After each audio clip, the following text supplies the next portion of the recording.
Boa noite a todos. É um prazer estar aqui com vocês. Eu sou o professor Fernando Thiago. Eu sou aqui do campus do Pantanal, da Universidade Federal de Mato Grosso do Sul. E sou professor também do Profiap, do curso de mestrado em administração da Escola de Negócios da UFMS também, da UFMS, em Campo Grande. Então, atuo tanto em Corumbá como também em Campo Grande. E é um prazer estar aqui com vocês. E hoje eu estou representando aqui o Núcleo de Estudos em Análise do Discurso. Ele é um núcleo de estudos ligado à Universidade Estadual de Mato Grosso do Sul. E é um núcleo que foi fundado desde 2007, né, e vem desenvolvendo reflexões a partir da discursividade do sujeito, do ensino e sua relação de história, né, com a história, além de temáticas vinculadas à demanda social e política. O núcleo, o NEAD, né, Núcleo de Estudos em Análise do Discurso, ele é liderado pelo professor Dr. Marlon Leal Rodrigues, da UEMS, e congrega aí pesquisadores e discentes de diversas instituições, né? Um grupo bem grande, assim, e diverso. E hoje a gente tem duas revistas científicas do Núcleo de Estudos, que é a Web Revista Discursividade, que também trabalha com estudos linguísticos, né? E a página de debate, que é Questões de Linguística e Linguagem. Então, essas duas revistas, depois eu deixo o link para vocês acessarem, tem publicações científicas lá.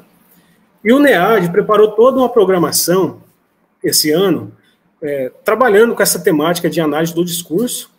E a primeira atividade que nós tivemos esse ano foi a inauguração do grupo de estudos em Foucault, liderado pelo professor Walter de Souza Silva, né? E a segunda atividade é a de hoje, que temos a grata oportunidade de receber aqui com a gente o professor Márcio Abdala, da Universidade Federal Fluminense, né? O professor Márcio Moutinho Abdala, ele é doutor em administração pela FGV, mestre em administração e desenvolvimento empresarial pela UNESA, é especialista também em controladoria e finanças empresariais pela UFLA e bacharel em administração pela Faculdade Machado Sobrinho. É professor adjunto da Universidade Federal Fluminense de Volta Redonda, professor também permanente do Programa de Pós-Graduação em Administração, Mestrado Profissional em Administração da Universidade Federal Fluminense, atuou como professor coordenador da especialização em Gestão Pública pela Universidade Aberta do Brasil de 2010 a 2019, é pesquisador líder do NEFES, Núcleo de Estudos Fronteiriços em Estratégias de Sociedade, liderou o tema 11, Estratégia, Governo e Desenvolvimento da área de Estratégia em Organizações da Associação Nacional de Pós-Graduação em Pesquisa e Administração, a ANPAD, entre os anos 2016 e 2017. E atualmente compõe o Comitê Científico de Área da ESO, da ANPAD 2018-2020, nos anos agora 2018 e 2020. Foi editor-chefe da revista de Administração, Sociedade e Inovação, de 2015 a 2019, e atua também como diretor científico do Congresso de Administração, Sociedade e Inovação, o CASE, desde 2015. Tem concentrado seus esforços em pesquisas relacionadas à gestão e administração estratégica, estratégia de mercado e de não mercado, relações entre estratégia, governo e sociedade e atividade política corporativa, e vem abraçando a opção decolonial e a transmodernidade como perspectiva epistêmica e ôntica. E como perspectiva teórica, metodológica, e aqui, assim, nosso interesse, né, tem concentrado os seus esforços em atuar com análise crítica do discurso. Antes de passar a palavra para o professor Abdala, já agradeço imensamente a sua disponibilidade aqui em conversar com a gente, né, trazer sua experiência nessa área. Eu quero fazer um registro, né, agradecer o professor Paulo Tafarello, da UNEMAT, da Universidade do Estado de Mato Grosso, que ele estaria aqui comigo mediando, mas infelizmente ele sofreu um acidente. Já está muito bem, está em fase de recuperação hospitalar, e na próxima semana já deve estar em casa também, então a situação de saúde dele já é muito boa, assim, né? Embora requer os cuidados, né? Então, por esse motivo, ele não está presente com a gente, mas a gente torce pela recuperação dele o mais rápido possível, né? Que ele volte para casa o mais breve possível. E também registrar aqui, né, nosso grande público. Tivemos 117 inscrições, para participar aqui da live. São 34 instituições, dentre universidades, institutos federais e escolas, né? E profissionais aí de diferentes áreas, né? Tivemos 8 áreas diferentes, além de administradores, contadores, né? Pessoal do direito, pessoal de letras, né? De letras, da educação. Então, são 8 áreas aí diferentes, um público bem eclético. Esse vídeo vai ficar disponibilizado depois no canal do NEAD, né? E só para, antes de passar a palavra, né, para o professor, ao final da fala, a gente vai deixar um formulário de registro de presença para aqueles que queiram receber um certificado comprovando a sua participação. Então, professor Márcio, muito obrigado aí mais uma vez pela sua disponibilidade, e a palavra aí é toda sua, né, para a gente poder conversar um pouco sobre esse tema incrível, né, que é a análise do discurso. Muito obrigado mesmo. Bom, antes de iniciar, eu agradeço imensamente ao professor Fernando pelo convite, pela oportunidade, ao NEAD. Agradeço também ao professor Paulo, né, ao qual estimo a pronta recuperação. Tenho certeza que a gente vai contar com outras oportunidades aí. Eu queria saudar os administradores, administradoras, né? Hoje é o dia do profissional de administração, então eu fico bastante honrado em estar num evento tão ilustre, né, numa data tão importante, e podendo comemorá-la com a presença de tantas pessoas, né? Eu fico realmente muito grato aí com a oportunidade, muito grato a todos e todas que dispensam um pouquinho do tempo para a gente conversar um pouco. Para mim tem sido muito importante dividir esse espaço como forma de aprendizado, né? A gente precisa de conversar com os pares, precisa oxigenar um pouco as ideias, então especialmente nesse momento em que a gente mantém ainda uma série de restrições, uma série de cuidados, né? Esse tipo de ação vem sendo muito bem quista aí por todos, né? A gente agradece muito o espaço e agradece pela oportunidade de conversar com os colegas, discutir um pouco, né, e aprender bastante. A proposta dessa fala, ela converge um pouco com o que o professor Fernando comentou, né? Eu venho tenho concentrado esforços na análise crítica do discurso, como teoria e como método, mas, assim, reconheço que ainda aprendo a cada dia, né? É uma temática extremamente densa, extremamente complexa, sobretudo por lidar com diversas áreas. O fato de ter pessoas de diversas áreas é algo que me agrada muito, porque a proposta da análise crítica do discurso justamente é transdisciplinar. A gente começa... Eu não tenho nem propriedade para debater a história da análise do discurso, né? Essa história, ela inclusive, não é nem muito linear, essas cronologias eu fico sempre preocupado em traçar, mas a análise do discurso, ela é muito abraçada à linguística. E a análise crítica do discurso, que tem uma tradição mais especialmente ligada aos estudos ingleses, ela flerta com essa transdisciplinaridade. Ela aborda muito questões políticas, uma proposta que vale ressaltar logo de início, é uma proposta já abraçada com um posicionamento, é uma proposta que ela já inicia pesquisas abraçada a um posicionamento, e isso é muito claro, isso é muito nítido. É uma proposta que ela é diametralmente oposta à proposta do positivismo, né, de distanciamento dos fenômenos de pesquisa. Na verdade, é o contrário. A análise crítica do discurso, a gente está muito abraçado ao fenômeno, é parte desse fenômeno. Então, eu vou tentar fazer uma fala não muito extensa, para a gente poder ter oportunidade de conversar ao final. Pode passar para mim, professor Fernando, por gentileza, eu vou iniciar essa apresentação contando um pouco do contexto, né? Como é que o Márcio se insere dentro da análise crítica do discurso. Eu acho que isso é importante, isso faz muito sentido. Todo mundo que eu converso em relação a pesquisas, eu sempre faço questão de... É um posicionamento que eu acho importante.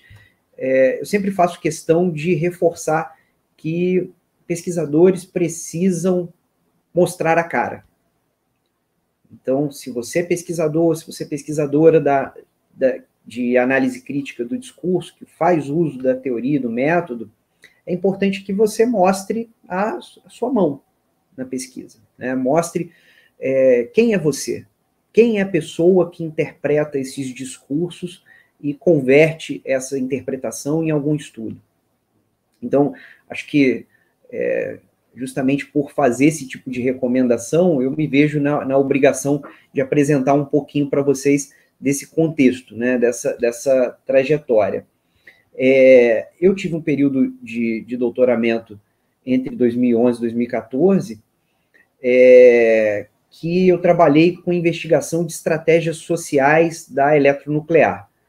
A escolha do objeto foi uma escolha bem cirúrgica, né? A gente fez questão de escolher uma organização que passasse por aspectos extremos de polêmica, e a análise crítica do discurso, ela se insere nisso, ela tem essa visão a priorística que nós já comentamos, né? Enviesada, abraçada com alguma causa, e a análise crítica do discurso, ela se propõe a discutir relações de assimetria, sobretudo assimetria social. Então, naturalmente, a gente vai enxergar situações de oprimido, opressor, colonizador, colonizado, e situações que apontem para assimetrias, né? Assimetrias de poder, processos de dominação. Durante o período de doutorado, eu fiz uma pesquisa que foi abraçada à opção decolonial, como episteme. E a opção decolonial, não vou entrar muito no ponto aqui, mas é uma opção que carece de avanços metodológicos. A gente tem feito algumas discussões a respeito, a gente entende que é uma opção que demanda por novas metodologias, mas no momento eu entendi que a análise crítica do discurso casava bem com a proposta, né? Então a gente trabalhou com duas epistemologias. E aí, nessa época, eu comecei a ficar mais próximo à análise crítica do discurso. Naturalmente, a gente vai aprofundando em pesquisas, a gente quer trocar com os pares. Então, eu fiz uma proposta de uma oficina dentro da UF, dentro do departamento, mas isso abriu, né? Isso, na verdade, foi uma oficina com cara de disciplina, mas ela foi aberta a docentes, discentes, de qualquer instituição. Na verdade, a proposta foi mais ou menos assim: se você quer conversar sobre análise crítica do discurso, é só chegar, a gente conversa. E aí, nós montamos uma primeira oficina, eu convidei uma professora que é da área de linguística, a professora Gisele, e foi muito interessante, a gente fez essa aproximação, né, de temas da administração, com esse olhar da linguística, e eu acho que tem em parte, uma química, e em parte a coisa não se mistura tão bem. Eu brinco muito com os meus alunos, orientandos, pares, que nós, administradores, gostamos muito de caixinhas, setinhas, esquemas, e o pessoal da linguística não. O pessoal da linguística não é muito afeito a esse tipo de coisa. E aí foi bom, eu diria que a gente se complementou bastante nessa oficina. 2 anos depois, a gente repetiu, nós fizemos uma segunda edição. Nessa segunda edição, a professora Gisele estava num pós-doutorado no Japão, e aí não pôde participar. participaram novamente orientandos, docentes, discentes, pessoas de outras instituições, né? E aí com a cara um pouco mais próximo de uma disciplina mesmo. Ao longo desse processo, a gente acabou escrevendo um mini paper, eu e uma amiga, a professora Joyce, e nós submetemos ao ANPq de 2018. Esse mini paper, a gente fala mini paper porque o evento ele estava trabalhando os short papers, né, com até 10 páginas. E nós montamos um framework, que não é nosso framework, ele é uma sistematização do modelo tridimensional do Norman Fairclough. Eu vou explicar um pouquinho melhor isso, mas o trabalho foi apresentado, ele teve uma boa aceitação, foi assim bem elogiado, e aí a revista ADM-MAD entrou em contato como um processo de fast track, né, e nos convidou a publicar, e o trabalho acabou sendo publicado na revista também. É um texto que eu uso bastante, e eu vou explicar um pouco porquê ao longo, né, mas adiantando, o que a gente percebe muito dentro da administração é o que a gente já ouve falar em alguns textos aí como metodolatria. O pessoal da administração é muito preso em método. Isso é defensável, existem razões defensáveis para isso. Nós da administração temos uma necessidade muito grande de ver cientificidade nas pesquisas. E aí, eu tive algumas experiências bem ruins com submissão de trabalho, em que o editor, às vezes, recusava o trabalho no desk review, com o argumento de que a análise era muito solta. E aí, outras vezes, eu tinha recusa porque a análise estava muito engessada. E a gente, à medida que aprofunda em análise crítica do discurso, a gente percebe que a análise ela é naturalmente aberta. Então, esse framework, ele teve uma função muito, muito relevante nos trabalhos que a gente vem desenvolvendo, porque a gente acabou usando. Eu listei alguns trabalhos mais recentes, que a gente tem trabalhado com análise crítica do discurso, alguns trabalhos que têm circulado.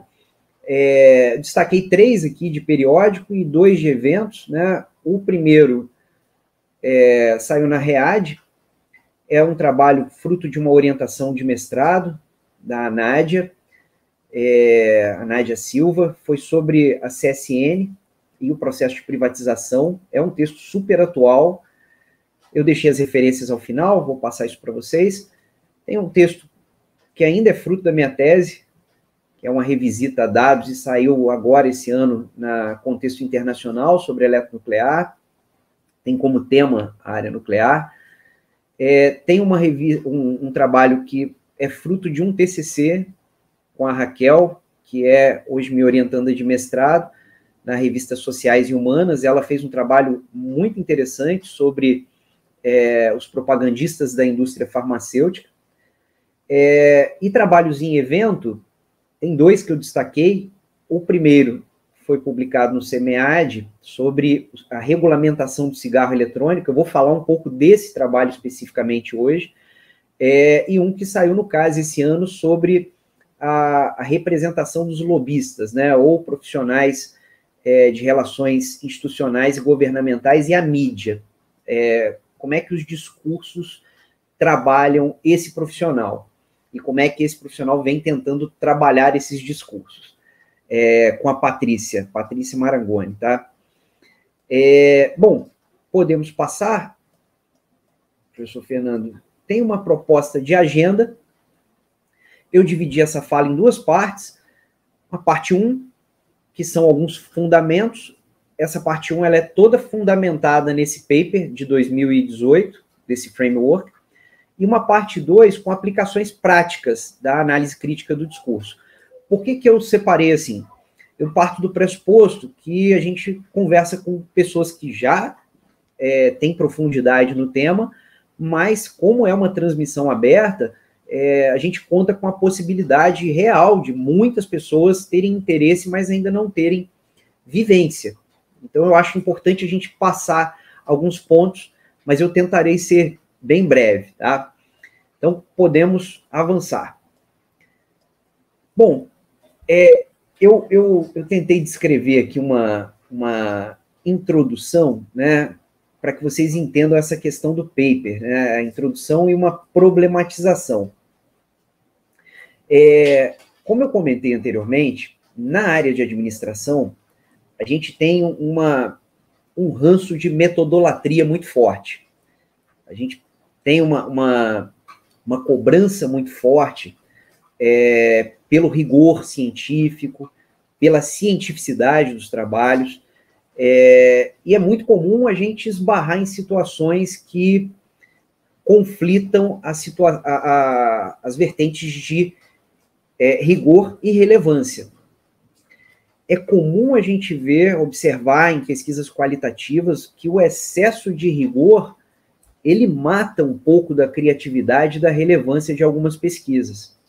Então, isso me incomoda bastante, tá? Dando uma opinião bem particular, isso é algo que me incomoda. Mas, por outro lado, a gente tem também situações que ocorrem falta de sistematização nas análises qualitativas. O que eu quero dizer com isso? Estou pegando aqui a fala da Godoy Coelho e Serrano, que tratam isso como pseudoanálises. Não é raro a gente pegar como revisor, né, de revista, de congresso. Deixa eu só fechar aqui, só um pouquinho, gente. Trabalhar em casa tem dessas coisas, né? Começou a chover e aí tem que fechar a janela. Desculpem.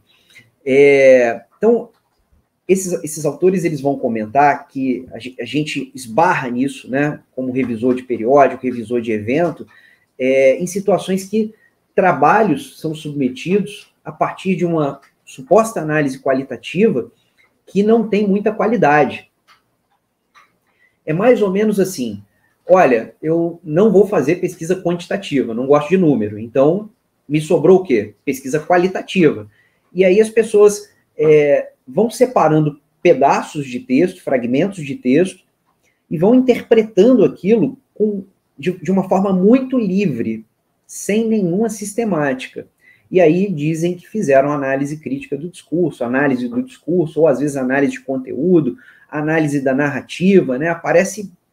Não é raro aparecer um conjunto de nomes aí para essas pseudoanálises. Associado a isso, eu tirei um trechinho do livro do Ferklo, que é o livro que a gente trabalha aqui especificamente, né? O mais conhecido dele, que é o Discurso e Mudança Social. A alegação que é defensável de que não há procedimento fixo para fazer análise do discurso. As pessoas vão abordar a análise crítica do discurso de diferentes maneiras, de acordo com a natureza do problema, do projeto, e com as respectivas visões de discurso, com as respectivas categorias analíticas que serão empregadas, com as teorias que serão empregadas de forma conjunta.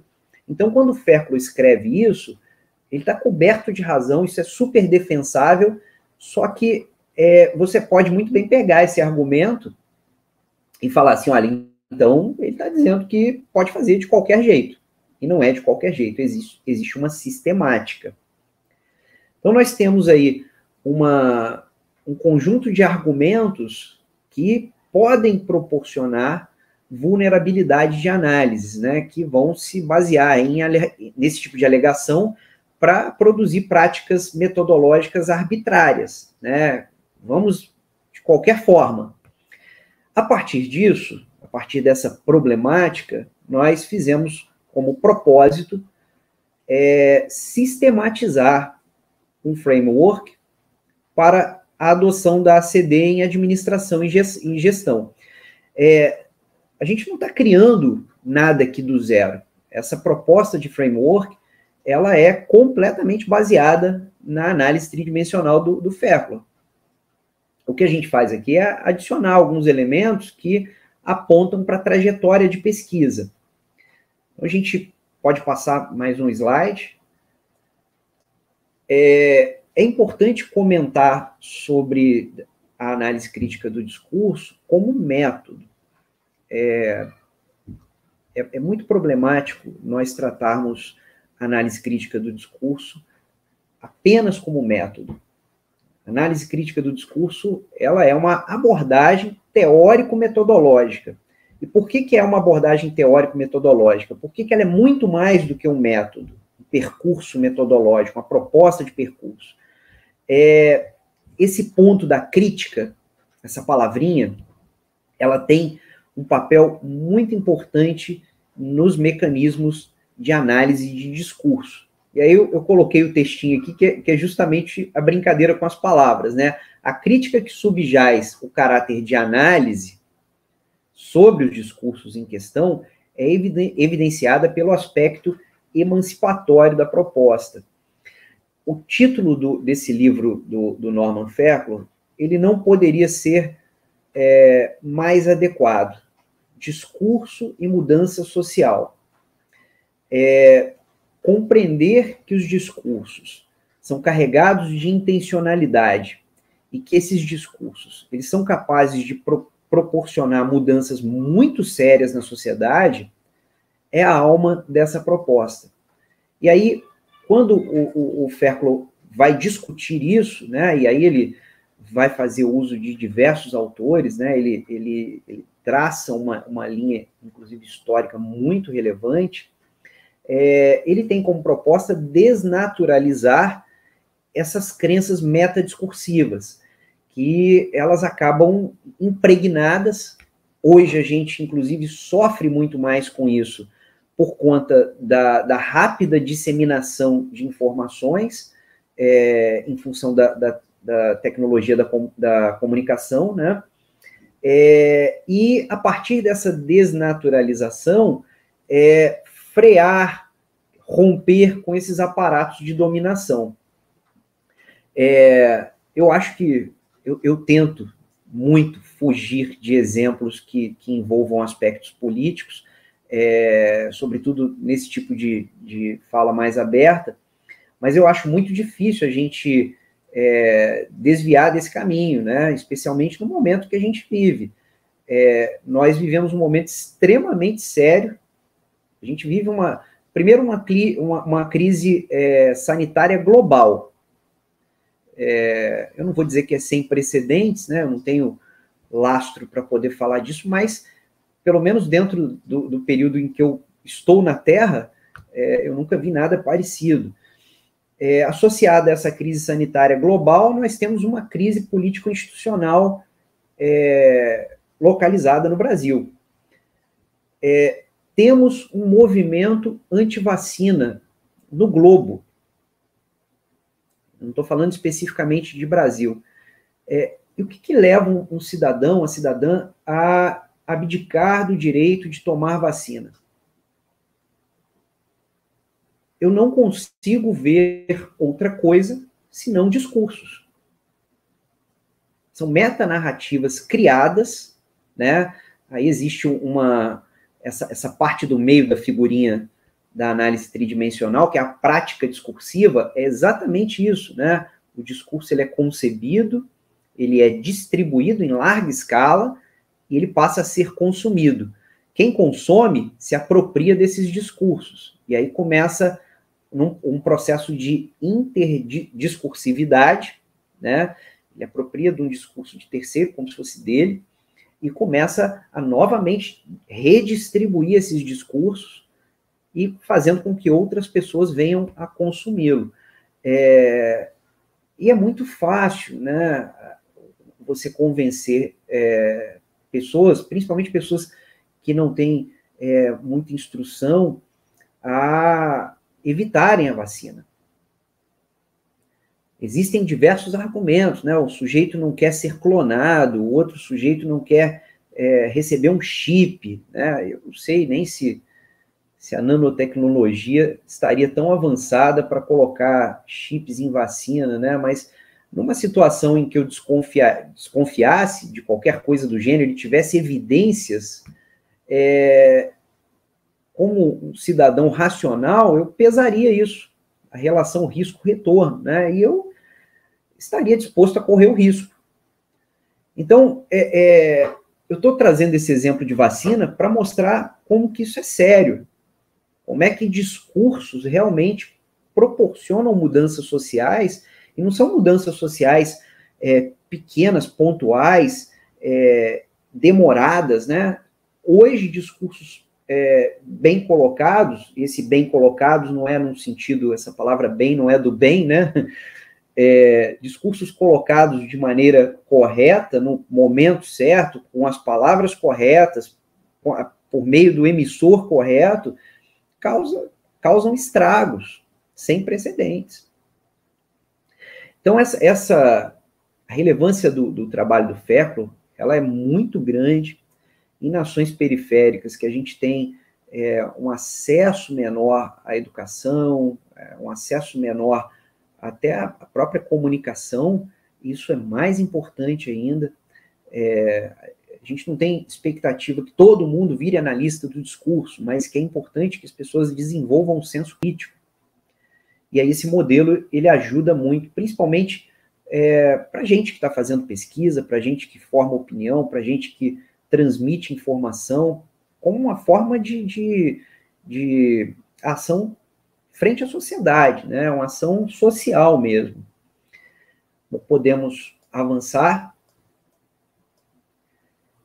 E aí nós temos um dilema com relação a essa proposição, né? Esse texto ele é cheio de dilemas, que são dilemas nossos, mas eu imagino que a gente possa socializar esses dilemas, né?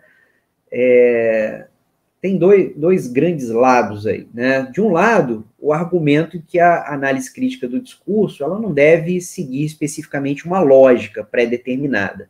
Ela tem uma sistematização, mas ela não tem aquela coisa tão amarrada, né? Ela é uma trilha e não um trilho, vez que não há uma metodologia pré-fixada para o desenvolvimento das análises. Isso quem fala é o próprio Fécula. Por outro lado, como já comentei com vocês, né, dei alguns spoilers aí na fala, autores, revisores, editores de periódicos vão demandar por corretas e suficientes descrições metodológicas. Isso muito dentro da administração, tá, gente? Por sistematização das investigações e lastro teórico que atendam a esse rigor científico, né, essa cientificidade. A ausência desses elementos pode levar, de um lado, a arbitrariedade e as pseudoanálises, do outro, recusa imediata de submissões.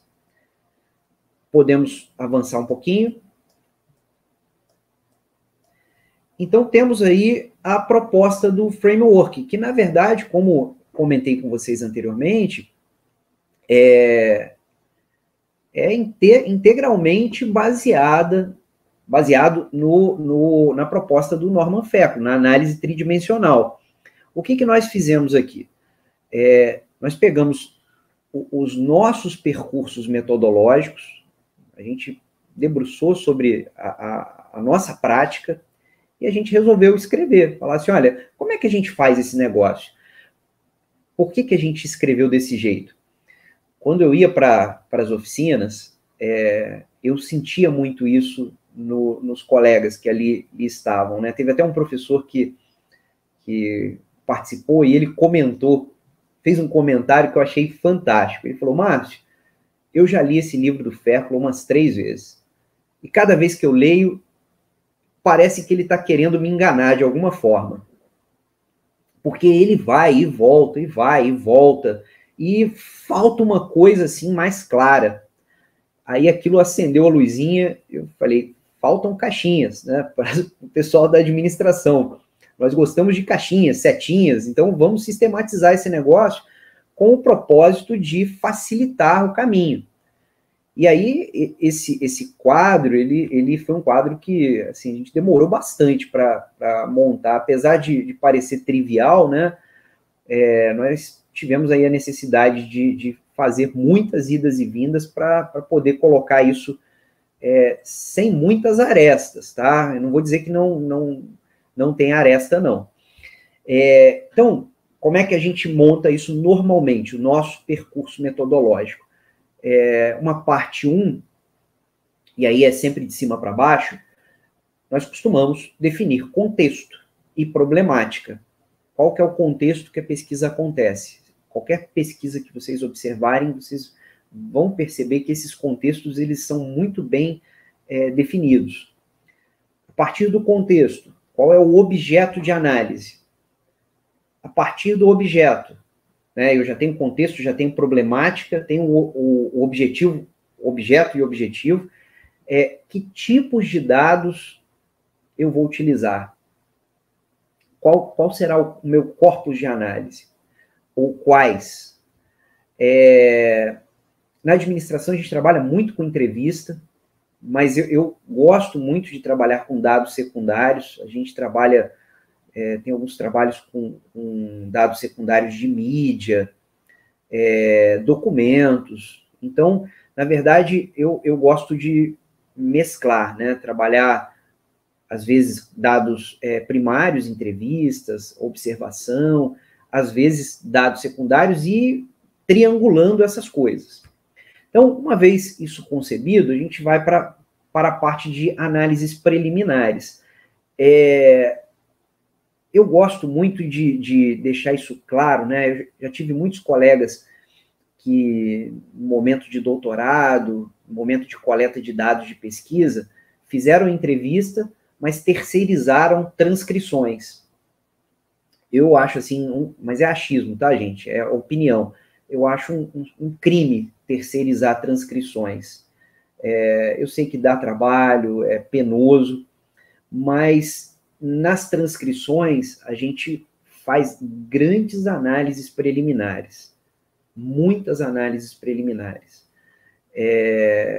Então, a gente costuma dizer que pesquisa qualitativa, o processo de análise, ele já inicia na coleta. Quando eu estou entrevistando alguém, eu já entrevisto analisando a fala. Quando eu rememoro aquela fala, fazendo transcrição, e aí você vai ouvir várias vezes para poder transcrever, né? Realmente o trabalho é um trabalho pesado, você vai ouvir detalhes ali que na hora da entrevista passaram batido. Normalmente, quando eu faço isso, no processo de transcrição, a gente já tem algumas categorias analíticas na cabeça. Então, no processo de transcrição, eu já vou colorindo pedaços do texto. Isso, eu estou falando de análise old school, tá, gente? Análise da velha guarda aí. Sem usar software, né? Software de análise. Então, normalmente, eu já vou separando. Se você usar um Atlas TI, algum software desse tipo, você já pode ir criando, né? Mas eu confesso que eu sou bem old school na análise de discurso, né? Eu prefiro fazendo tudo dentro do Word, depois vou escrevendo, vou anotando, abro papéis, né? E a coisa acontece. Bom, aí fizemos a transcrição, né? Já pré-analisada, nós organizamos esses dados com uma análise preliminar aprofundada por meio de uma leitura flutuante de todo o corpus e essa organização em categorias a priori. Eu diria que a partir disso, o seu material de análise ele está pronto para ser sistematicamente analisado à luz da análise crítica do discurso. Então, aqui eu tenho 3 vertentes que a gente já falou, né? Análise textual, análise das práticas discursivas e análise da prática social. São 3 dimensões.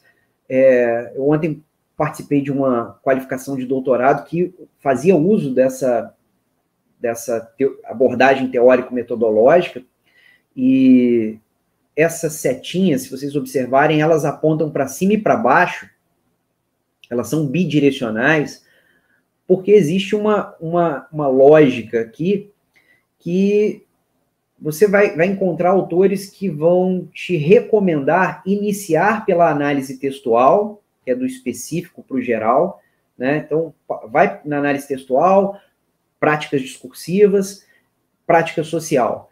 Eu já vi autores falando para você fazer o contrário, partir do geral para o específico. Prática social, prática discursiva, análise textual. Eu costumo dizer que isso independe, você pode partir de qualquer lado, mas que você necessariamente terá de fazer muitas idas e vindas. Por isso essas setinhas apontam para duas direções. Você pode iniciar pela prática social, entendendo melhor contexto, toda essa coisa. Vai para a análise das práticas discursivas, tentando entender quem que produz esses discursos, como eles são produzidos, como eles são distribuídos, por que canais, quem reforça esses discursos, quem endossa esses discursos, e aí quem consome e como inicia o processo de redistribuição. Para então partir para a análise textual e olhar a estrutura de vocabulário, gramatical, coesão, estrutura textual.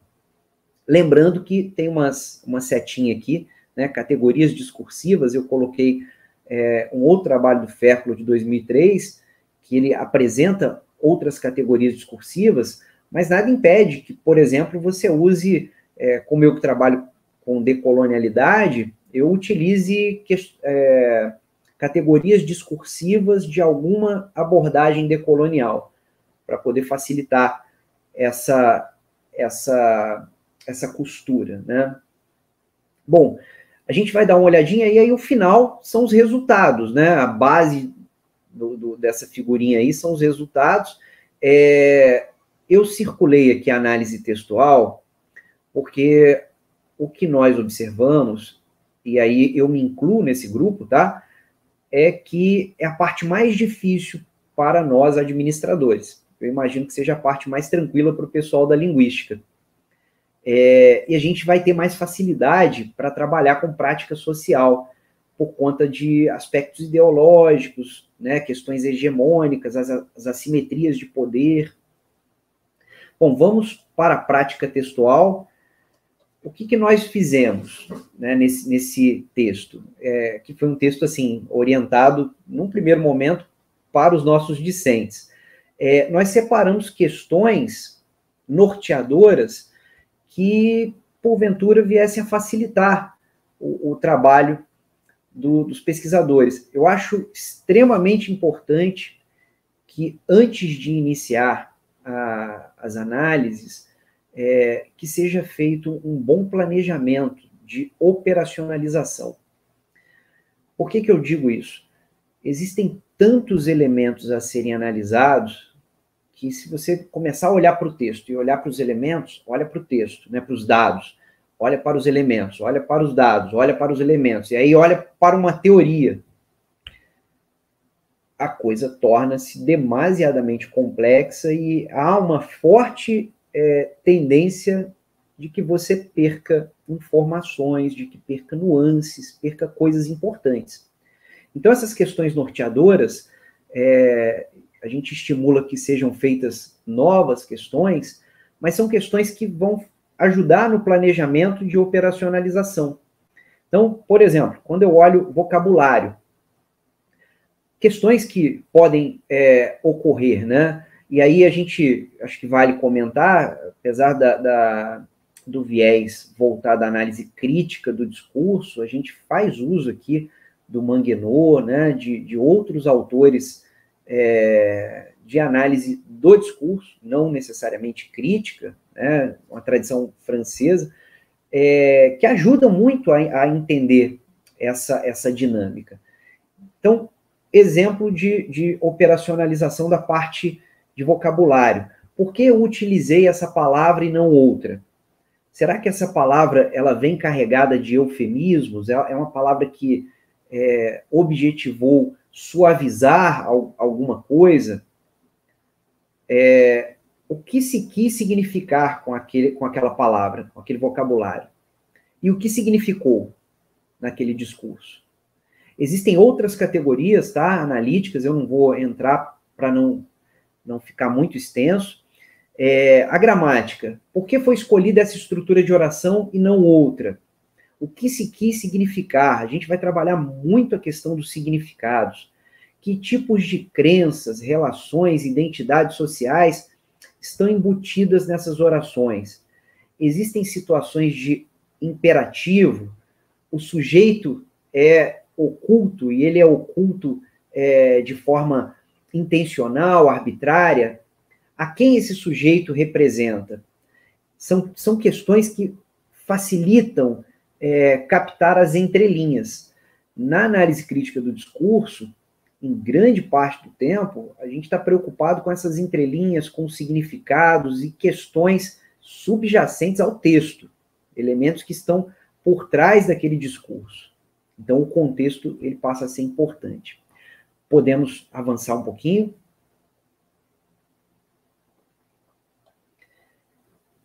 Outros elementos da prática textual, coesão, como as relações entre orações e frases são estabelecidas.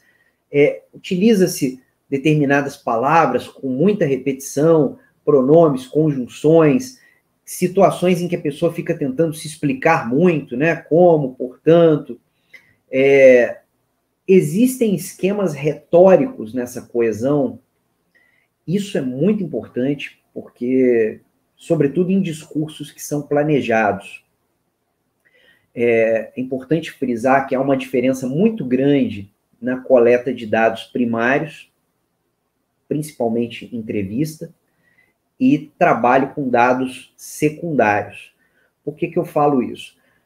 Dados primários, particularmente entrevista, é muito fácil o entrevistado cometer atos falhos.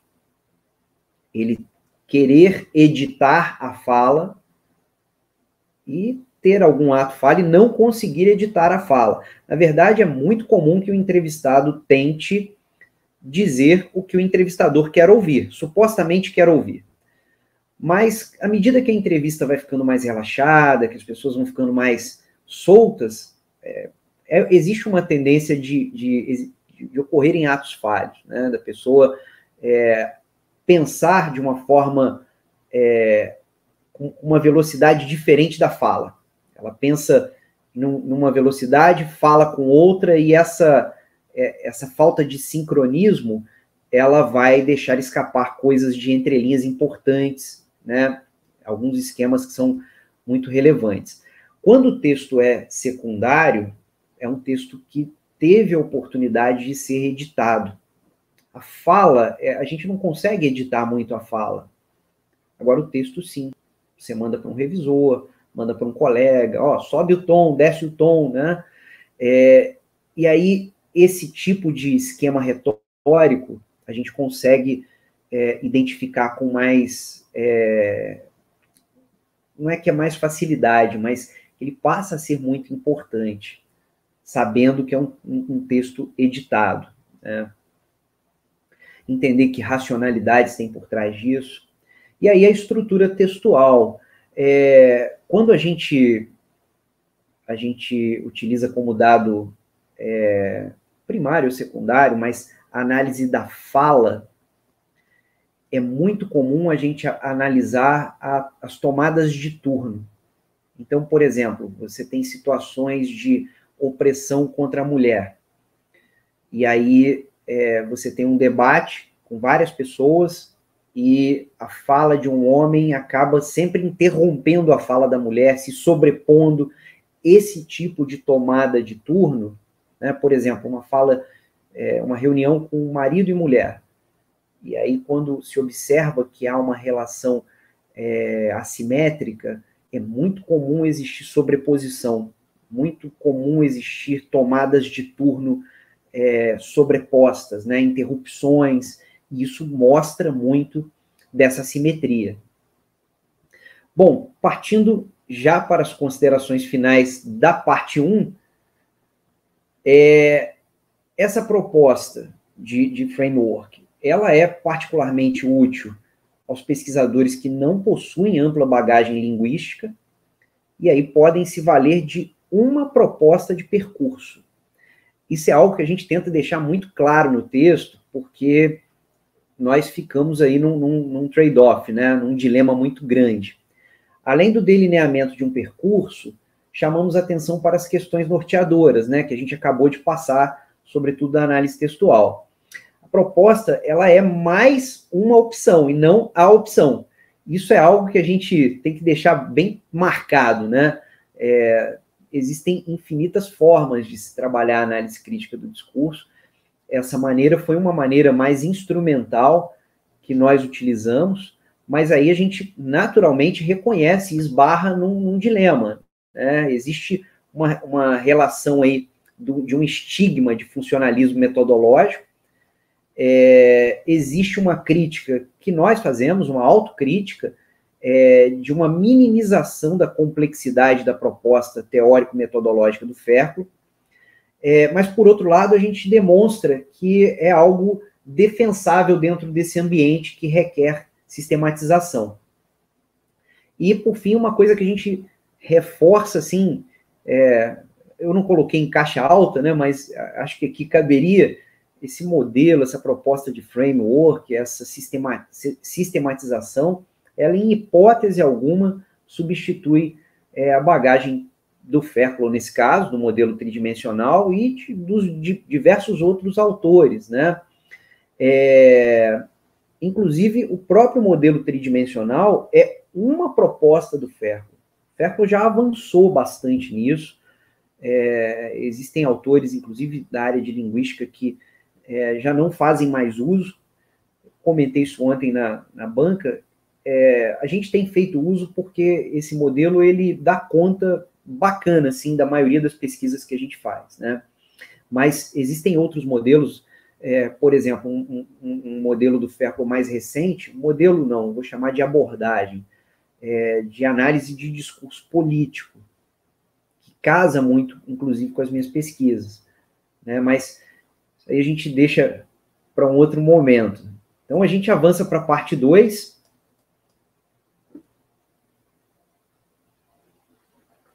Eu comentei com vocês sobre os textos mais recentes que a gente vem utilizando esse modelo, né? Todos eles aqui a gente utilizou um pedaço, ou usou o modelo todo. Esse texto de 2019, do SEMEAD, sobre o cigarro eletrônico, é o texto que eu queria falar com vocês. Então, a gente já vai lá para o slide do contexto, que tem a figurinha da Souza Cruz. Deixa eu tentar explicar para vocês assim, um pouquinho do contexto desse trabalho. Esse trabalho ele é fruto de uma dissertação que eu orientei, da Rosiane Costa. Ela defendeu em 2019. Ela não pesquisou especificamente cigarro eletrônico. Ela pesquisou, a pesquisa dela é maior, né? É o setor de cigarros e a parte de atividade política corporativa, né? As relações de lobby, e a gente utilizou a análise crítica do discurso. No trabalho da Rose, ela identificou 3 ordens de discurso assim, muito claras. Ela identificou, não sei se eu vou lembrar tudo aqui de cabeça, tá, gente? Mas ela identificou uma vertente muito forte associada à responsabilidade social, e a responsabilidade social ela nasce na empresa quando as políticas públicas de combate ao tabagismo proíbem a veiculação de campanhas midiáticas, né? Proíbe a veiculação de propaganda do cigarro na TV, então nasce a responsabilidade social corporativa. Ela identificou uma vertente associada a uma crise, um declínio de produção, e um dos elementos que reforça muito isso é o contrabando, e uma vertente de uma tentativa de criação de um novo produto, um novo mercado. Então, eu sistematizei aqui os tópicos, né? O setor de cigarros enfrenta obstáculos, né? Campanhas midiáticas contrárias, proibição de propaganda, tributação elevada para aumentar o preço e desestimular o consumo, diversas políticas públicas, né, de conscientização, o contrabando, e nós fizemos uma análise de 10 anos com dados da Receita Federal que demonstram que a produção de cigarros no Brasil ela caiu 50%. Existem outros mercados, né? Souza Cruz, por exemplo, vende o fumo in natura, mas esse produto, ele decaiu bastante. E aí se vislumbra a possibilidade de um novo mercado, né, o cigarro eletrônico. Esse trabalho em especial, que foi escrito aí para o SEMEAD, né, a Rose, eu, o Luciano e a Joyce, ela mostra os discursos de pressão da Souza Cruz. E aí essa figurinha, ela ajuda a ilustrar. Essa figurinha, inclusive, vai sair num livro que a gente lança no final do ano, que são discursos que apontam para as mídias sociais, para a sociedade, por meio de entrevistas. A gente chama a atenção que o setor de cigarros ele não consegue fazer discursos que ecoam tão longe por conta das restrições midiáticas. Então, normalmente, isso vai aparecer em formas assim mais disfarçadas, normalmente em entrevistas, em matérias de revistas, né?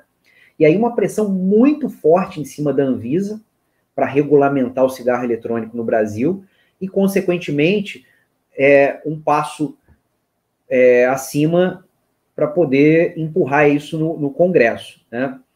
Então, só mostrar rapidamente procedimentos metodológicos, o que a gente fez, né? Aí eu vou falar a gente, mas quem fez isso mesmo, quem botou a mão na massa foi a Rose, o crédito é todo dela. O que a gente fez aqui foi utilizar esse trabalho em especial em uma das oficinas de análise crítica do discurso. Então, a turma toda analisou os textos, né? A Rose, que foi responsável por coletar, e ela teve uma mão cirúrgica para selecionar esses textos, porque ela selecionou textos em que continham a voz da empresa. Ou seja, não era um jornalista escrevendo sobre a empresa. Eram pessoas que falavam pela empresa, em uma entrevista, em uma matéria. Então, ela selecionou esse corpus de análise. A gente pode passar. E aí, eu separei alguns fragmentos,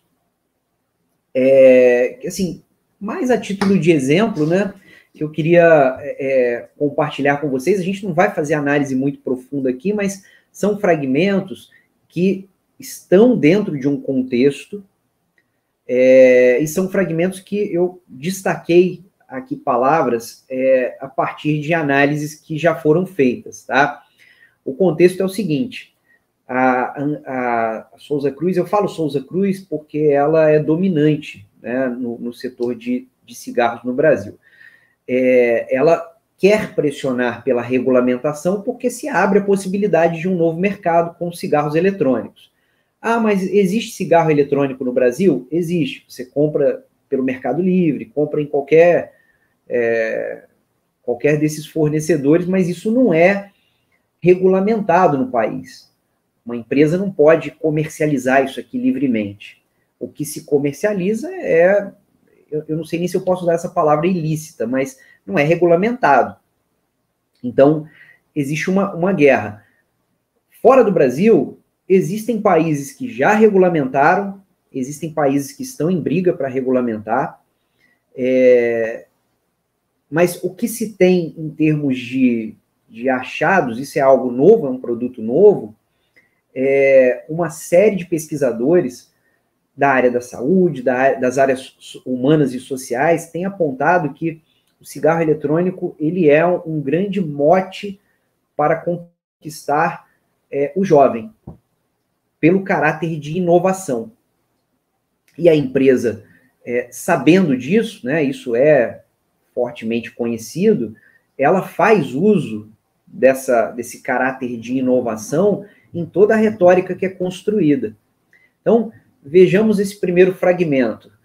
O cigarro eletrônico mantém o gestual do ato de fumar, que é parte do prazer para a maioria dos fumantes. Então, a transição dos cigarros convencionais para os cigarros eletrônicos é mais fácil do que para adesivos ou chicletes. Ou seja, o que a empresa está dizendo é o seguinte: olha, eu não espero que você pare de fumar, eu espero que você faça uma transição e continue meu cliente. Porque o produto que eu vendo, ele vai te dar prazer. Então, isso aqui eu estou fazendo essa fala, tá, gente? Só para não parecer nada assim sem nenhum fundamento, a gente analisou isso dentro de um contexto. Tá? Vocês vão ver que isso se repete ao longo de outros momentos e de outros entrevistados. Então, é a voz da empresa. Olhem esse segundo trecho. Por isso, defendemos que a Anvisa reavalie as normas regulatórias com o que há de mais moderno no mundo. A gente percebe nessa fala um caráter de atraso associado à regulamentação brasileira. Ora, a Anvisa é morosa, é lenta, então ela deveria estar mais antenada, ela deveria ser mais veloz, né, mais célere, e, principalmente, estar antenada com o que há de mais moderno no mundo, seguir as tendências globais. Nessa terceira fala, vocês observem que são matérias distintas, ditas por pessoas distintas, tá? Matéria 2, matéria 4, esse terceiro fragmento é de uma terceira matéria, esse tem muita coisa, tá? Desde 2013, então a gente nota que há uma historicidade nisso, começou a discussão em torno dos dispositivos eletrônicos de fumar. Então reforça que estamos atrasados, que chamamos de nova geração de produtos. O caráter de inovação está aí, né?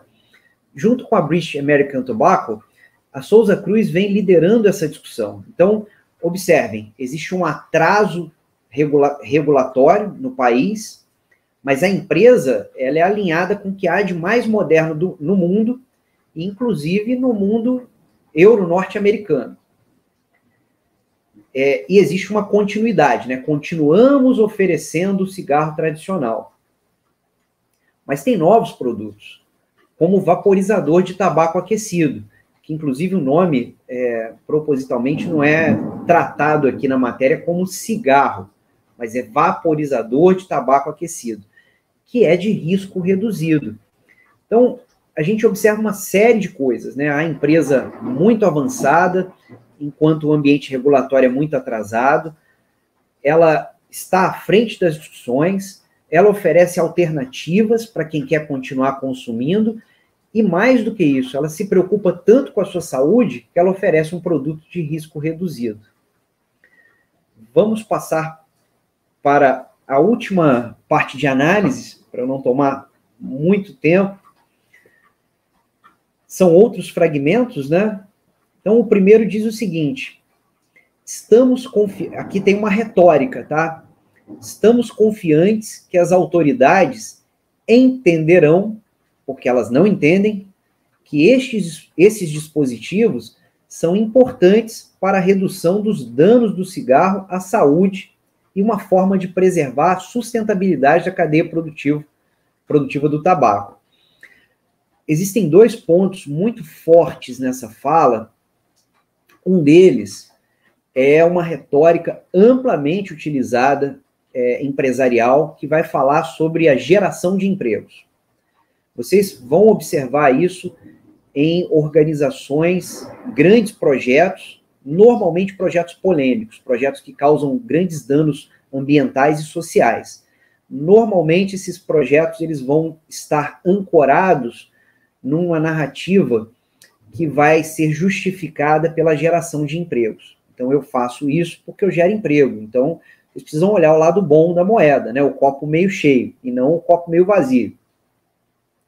O primeiro argumento ele é muito interessante porque a voz da empresa diz o seguinte: as autoridades, elas não conseguem compreender, elas precisam entender, mas ainda não conseguiram.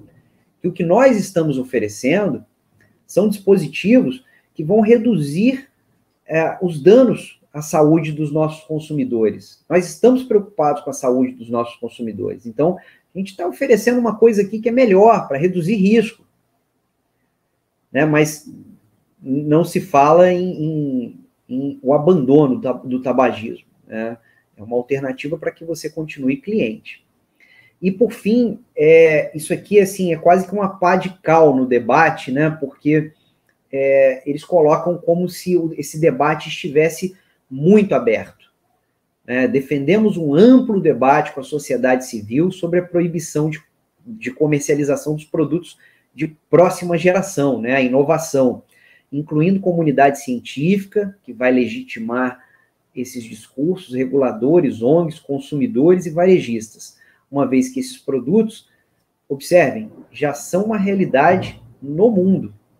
Nós estamos atrasados. Cabe destacar que a indústria do cigarro, ela é famosa pela produção de discursos, eu não vou chamar de falsos, não, mas discursos enganosos, né?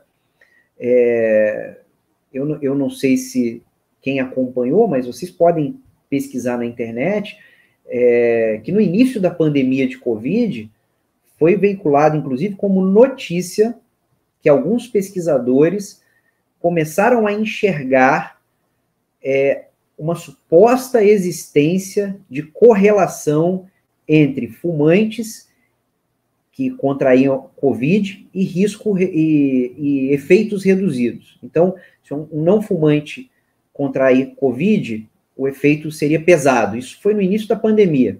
Um fumante que contrai, o efeito é mais suave. Isso, assim, é um negócio pecaminoso, né? E aí, posteriormente, eu fui acompanhando essas notícias e os pesquisadores que soltaram esse tipo de relação eram financiados pela indústria do tabaco. Só para mostrar que essa fala tem alguma uma convergência, né? Existe uma estrutura de convergência. A gente pode passar para o próximo slide, que é o nosso último da fala. Essa é uma matéria que eu peguei semana passada, que saiu na Veja. Cigarro eletrônico coloca o coração dos mais jovens em risco, que é exatamente o público-alvo desejado pelas empresas. Eu estive em 2019 num congresso na África do Sul, e lá eu não sei se é regulamentado ou se é a coisa mais... não sei. O que eu sei é que eu andei dentro de shoppings e que existiam quiosques dentro dos shoppings comercializando livremente e o público-alvo era molecada, garotada de 14 anos, né, alguns aparentemente com menos idade ainda. E como o vaporizador, cigarro eletrônico, ele não tem o odor característico do tabaco, tem odor de morango, tutti-frutti, chocolate, não tem muito problema consumir dentro de ambientes fechados. Então, isso eu pude ver com os meus próprios olhos, né, que era a galera jovem. Se vocês entrarem no YouTube, procurarem por vídeos, vocês vão observar que tem muito jovem que faz rodinha de fumaça, faz um monte de coisa, mas que é algo muito sério e que vem sendo moldado a partir de discursos. Bom, eu acho que é isso. Acho que o último slide eu deixei só as referências, e agradeço novamente, Fernando, a você, ao Paulo, né, a todos do grupo de estudos pela oportunidade, e coloco à disposição para questões, críticas, comentários. Muito obrigado, professor Márcio, foi excelente mesmo. Aprendi bastante aí sobre esse método que eu sou bem fã mesmo, assim, muito pela essa capacidade de ler mais do que está escrito, né? Eu acho que isso que é o ponto mais interessante, né? Os seus exemplos aí foram maravilhosos para mostrar para a gente, assim. Lembrei até daquele filme Obrigado por Fumar, né? Não sei se chegou a assistir, se alguém assistiu. Sensacional. Trata bem desse lobby, né? Desse mercado de cigarros, né? E eu tenho alguns comentários aqui, eu gostaria de registrar, da professora Caroline, que ela falou: boa noite, Márcio, parabéns ao NEAD pela organização do evento, o quadro é muito esclarecedor, e aí eu vou concordar com ela, porque facilita muito a nossa vida aqui, pelo menos no meu caso, né, eu entendo quase nada de análise do discurso, então ajuda bastante, e esses exemplos agora nos motivam muito a explorar o tema da administração de empresas. Foi muito bom mesmo os exemplos, né? O professor também, Ravelli, colocou aqui, parabéns, boa noite, né, pelo conteúdo. E aí a gente tem também o registro da presença de várias pessoas de diversas universidades, dos meus colegas lá do Profiap também. Agradeço muito aí o pessoal que participou. E eu separei aqui, né, duas Tem o registro aqui dos alunos também da UFMS, estão participando. Obrigado, gente, pelo apoio aí, né? E eu separei 2 perguntas aqui que me suscitaram muito forte, assim, e talvez você possa nos ajudar, né? E aí, já pensando nessa questão das caixinhas, né, que a gente gosta muito na administração, tem um mínimo, assim, de elementos contextuais que a gente tem que considerar para realizar essa primeira debruçação, aí, vamos dizer, nessa análise, né, do contexto, ou não tem regra, assim, né? Quais contextos seriam mais interessantes? Bom, antes de tudo, agradecer aí pelos diversos comentários, né? De coração, fico muito feliz mesmo principalmente que seja útil, né? O propósito dessa conversa é que a gente crie utilidade, né? Que a gente facilite aí o debate. Eu posso dizer que quando eu fui fazer o doutorado, eu já conhecia a análise crítica do discurso. Mas quando a gente, já adentrando a sua questão, Fernando, quando a gente se debruça sobre o material, a gente observa o quão difícil é lidar com todo esse contexto, né? Então, assim, o propósito aqui é a gente trocar informação e se ajudar mesmo. Então, eu fico muito, muito feliz mesmo com todos esses comentários, né? Com todo o carinho. Sobre a sua questão mais especificamente, eu diria que é uma questão bem complexa, porque eu não vejo uma única resposta, né? A gente não tem... O Ferklo fala isso e é caso a caso mesmo. Agora, existe uma ressalva que talvez possa ajudar. Trabalhar com outros aparatos, até para a gente poder delimitar bem o estudo, é importante. Quando a gente trabalha com muitos atores, né? Eu trabalho também com atividade política corporativa, então você lida com empresa, governo, legisladores, ONG, judiciário, uma infinidade de sociedade civil. É importante você tentar delimitar bem quem são os atores chaves do processo, para que esse corpus de análise não fique muito grande. Esse é um dos grandes problemas da análise crítica do discurso, que acabou que eu não comentei, mas acho que é oportuno falar. O próprio Ferklo, ele fala que não dá para a gente trabalhar com corpus de análise muito extenso. E a gente, da administração, a gente tem eu vou falar no meu caso, tá? Não vou generalizar, não, mas no meu caso, eu tenho uma formação completamente positivista. Completamente positivista. Minha cabeça é toda quadrada, cheia de seta para todo lado, né? Então, para eu entender essas relações, eu faço um tremendo esforço de idas e vindas. Então, eu com essa cabeça positivista, né, a gente acaba sendo levado pelo norte da pesquisa quantitativa, do quanto mais, melhor. E, na verdade, não é por aí. A gente, vou parafrasear aqui a professora Flávia Naves, que esteve conosco ontem.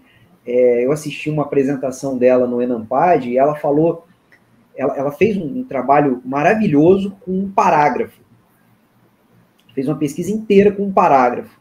E ela falou, olha, a gente faz análise do discurso profunda, densa, que não cabe num texto de 16, de 20 páginas, de um palmo, ela usou esse termo, de um palmo de dados. E eu sou assim, eu preciso concordar muito com ela. A questão toda que a gente precisa olhar, e aí, puxando uma brasa para a sardinha do framework, né, é olhar lá para cima, para aquele problema, para aquela contextualização, né? Se esse problema, essa problemática e o objetivo, isso estiver muito bem definidinho, isso vai te mostrar com mais clareza o tamanho do teu contexto. E, no final das contas, os pesquisadores, pesquisadoras vão ter que tomar decisões difíceis, que são decisões de assumir, falar assim, olha, vou até aqui. não consigo ir além, não dá. Então, eu não sei se eu consegui responder, mas eu penso que seja bem por aí, para que esse corpus de dados ele não se torne inviável, né, do ponto de vista analítico. Foi ótimo mesmo, né?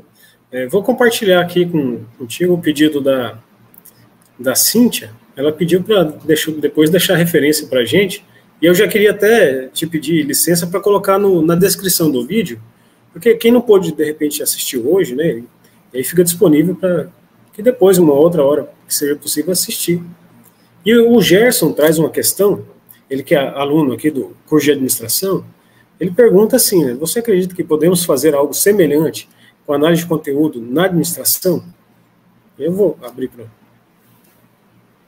Certo. Bom, Cíntia, fique super à vontade, tá? Comentei com o Fernando para socializar esses slides, tá? Então, material é para a gente usar mesmo, tá? E como é que é o nome do colega aqui agora? Do Gerson. Gerson. Gerson, bom, obrigado pela participação, né? Existem alguns textos que discutem bastante a questão da análise de conteúdo versus análise do discurso. Inclusive, assim, eu uso análise de conteúdo também, né? Mas isso depende muito do problema de pesquisa e tal. O livro que é muito utilizado aí na análise de conteúdo, fugiu, da Bardin, fugiu o nome aqui.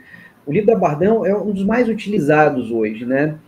E a gente, se você pegar só o livro da Bardin, ela fala da análise de conteúdo como se ela estivesse falando de análise do discurso. A gente consegue enxergar esse tipo de aspecto na fala dela. Eu entendo, como autora, que ela está ampliando a relevância da análise de conteúdo. Muito modestamente, eu vejo, é difícil a gente separar nas caixinhas, né? Eu percebo que a análise de conteúdo e a análise do discurso, elas têm alguma sobreposição, tá? Elas têm alguma sobreposição a depender das tradições aí empregadas. Mas, assim, falando de uma forma grosseira, né, um grosso modo mesmo, eu separaria da seguinte maneira, para a gente separar em caixinhas. Análise de conteúdo, eu costumo trabalhar com uma ótica um pouco mais positivista. Então, você faz contagem de palavras, você faz nuvem de palavras, estabelecimento de sinônimos, né? E, naturalmente, se você seguir a linha da Bardin, você tem 3 fases, aí você extrapola um pouco esse positivismo. Mas a análise de conteúdo, ela tem uma proposta de trabalhar muito mais o texto, o que está no texto. Ao passo que a análise crítica do discurso, ela trabalha o texto, o contexto e as entrelinhas. Então, as questões subjacentes, os significados desejados, né? Se a gente pega questões políticas aí, né, só para ilustrar, né, assim, sem adentrar muito em polêmicas, mas 5 anos atrás, se você falasse assim, o Márcio é um cidadão de bem, teria uma conotação. Se você falar, o Márcio é um cidadão de bem hoje, é outra conotação. Eu estava vendo umas fotos esses dias dos meus filhos, umas fotos antigas, e aí calhou de eu enxergar uma foto da época da Copa do Mundo. Vem aquelas lembranças, né, no celular e tal, e aí meu filho mais novo estava com a camisa do Brasil, amarelinha. Eu brinquei com a minha esposa, eu falei, e aqui, Patrícia, o Rafa virou bolsonarista. Por quê? Porque hoje, qualquer pessoa que você olhar na rua, e isso é muito discursivo, isso é muito contextual, porque hoje, nesse contexto atual, você olhar para uma pessoa vestida dessa forma, existe um significado, existe uma identificação. Se você pega a mesma situação num contexto de 5 anos atrás, é outro significado. E não mudou nada, é a mesma pessoa, é a mesma roupa, só que mudou o contexto. E aí a leitura muda por completo. Eu sei que é um exemplo, sem entrar muito em polêmicas, mas eu acho que são exemplos que ajudam a entender, assim, né? E voltando aqui os comentários, né, a Mary colocou, te entendo totalmente, porque ela veio da matemática, e eu também me incluo nessa aí, né, mais positivista, mas principalmente o doutorado, assim, peguei mais desse lado. Deixa eu ver aqui mais, a Luciana também elogiou a palestra, né, obrigado, Luciana, por prestigiar a gente. Aqui meu grande amigo Claudemir Bertolo fez doutorado comigo, né, colocou parabéns aos organizadores, excelente exposição, precisando dessa abertura da administração. Eu acho que essas leituras são realmente importantes para a gente, né, e acaba extrapolando um pouco nossas análises, né, principalmente a gente é muito forçado a fazer trabalhos quantitativos, não forçados, né, a gente não é forçado a nada, né, mas eu vejo que o trabalho qualitativo é um pouco preterido, assim, mas foi muito bom o seu comentário, né. O Walter também, ele colega do NEAD aí, né, fez a abertura do ciclo aqui do NEAD, bem interessante o ponto que aborda o processo de fazer circular os sentidos e desconstrui a imagem negativa do tabaco. Realmente, Walter, é perfeito, né? Eu imagino que essa é a análise, eu já estou curioso para ler o trabalho também.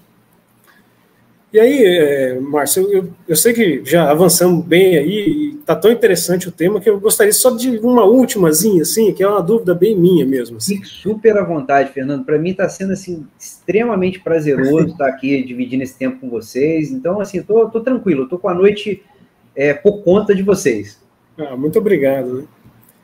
Eu sou um entusiasta da análise do discurso, embora tenha zero experiência, né? Então, assim, uma dúvida que eu tenho, assim, na hora de a gente escolher a fonte de dados, se é primária ou secundária, ela depende muito do objetivo ou, por exemplo, uma é melhor que a outra para a gente estudar aí os casos em administração? É uma ótima questão. Deixa eu agradecer novamente aí as pessoas, né, que se manifestaram. Eu gosto muito dessa conversa porque eu enxergo esse papo, né, de uma forma muito assim humilde, né, modesta mesmo, porque essa abertura que você comentou, Fernando, eu acho que, e alguns colegas comentam também, né, a gente tem que se permitir um pouco, né, sair um pouco dessa estrutura de conhecimento dominante e começar a flertar com novos conhecimentos, né?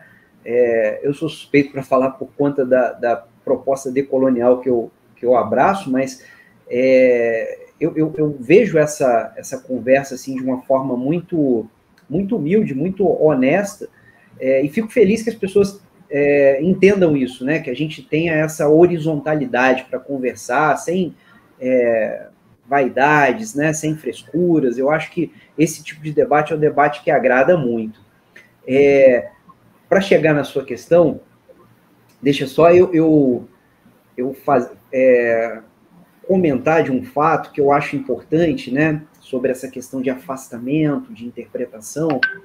Eu comentei isso ontem com os colegas, e sempre que eu posso, eu comento porque eu acho que faz muito sentido. Em alguma parte da fala, eu comentei que a gente precisa se fazer presente na análise. A gente precisa, logo no início eu comentei, né? Eu preciso dizer quem eu sou, né? A trajetória. Aqui não dá tempo da gente explorar tanto, mas quando eu escrevi minha tese, eu fiquei muito incomodado com isso. Eu fiquei pensando, poxa, quem vai ler minha tese vai ler as minhas interpretações, as minhas impressões, né, a forma que eu atribuí significados, mas eu acho que as pessoas precisam entender quem eu sou. Né, quais as minhas perspectivas, como é que eu fui formado, como é que é a minha cabeça, né, como é que isso aqui funciona, para a gente chegar nisso. Então, eu fiz 2 escolhas na tese que foram escolhas, eu julgo corajosas e que, na oportunidade, eu não conseguia ver sentido em fazer diferente. A primeira delas foi escrever a tese toda em primeira pessoa. Então, o tempo inteiro eu escrevi em primeira pessoa, né, como autoria mesmo. E a segunda decisão foi escrever um prólogo, que contava para o leitor quem eu era. Né? Então, aí eu Eu preciso falar quem que eu sou, né? Aí as pessoas vão ler, vão entender, eu conheço um pouquinho de quem que é o Márcio, como é que ele pensa, e aí agora deixa eu ver o que ele interpretou, para que exista coerência.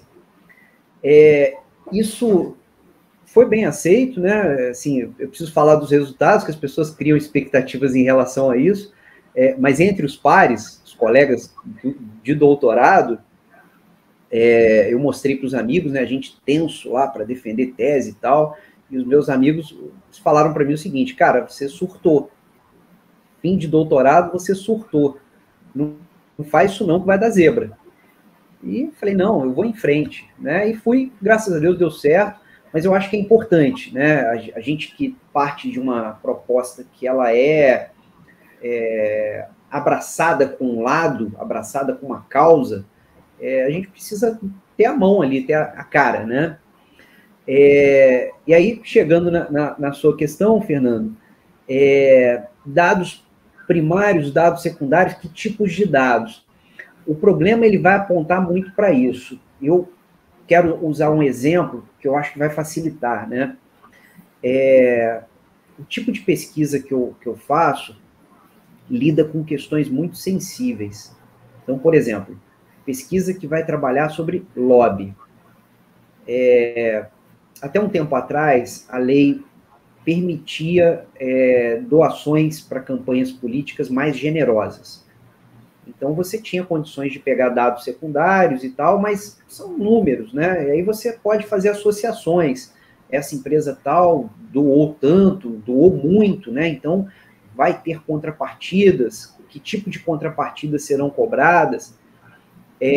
Se eu não estou enganado, foi 2015, a lei mudou, e aí a doação para campanha política, ela passou a ser completamente regrada.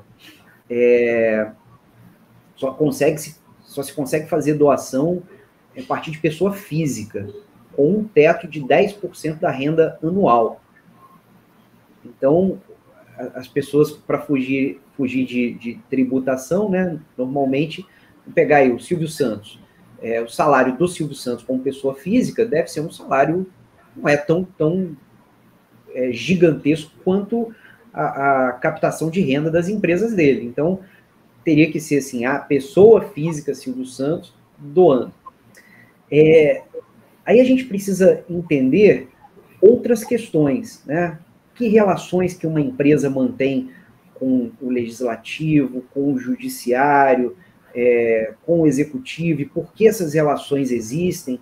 Se você chegar para perguntar para um lobista, o lobista nem vai te dar entrevista. Então, esse é o tipo de situação, né? Como é que a gente lida com problemas que são tão densos e como é que a gente escolhe essa fonte de dados? Se você conseguir entrevistas, a análise crítica do discurso, ela vai te ajudar muito se você tiver um bom roteiro. Acho que um roteiro bem constituído, eu diria que assim, é meio caminho andado, né? Como a gente fala lá em Minas. Porque aí você vai fazer as perguntas certas, as perguntas bem pensadas, e que não são perguntas necessariamente muito ofensivas, provocativas, vai deixar o sujeito mais livre para falar, e aí você consegue captar muita coisa. O problema é conseguir entrevista. Então, às vezes, a gente faz opções, por exemplo, essa opção que a Rose fez, eu achei uma opção muito inteligente, de pegar a voz da empresa na mídia. Eu já vi colegas fazendo pesquisa utilizando post de Twitter, post de Facebook, que inclusive é muito no calor do momento, né? Então, não varia, essa resposta, ela não varia só com o problema de pesquisa.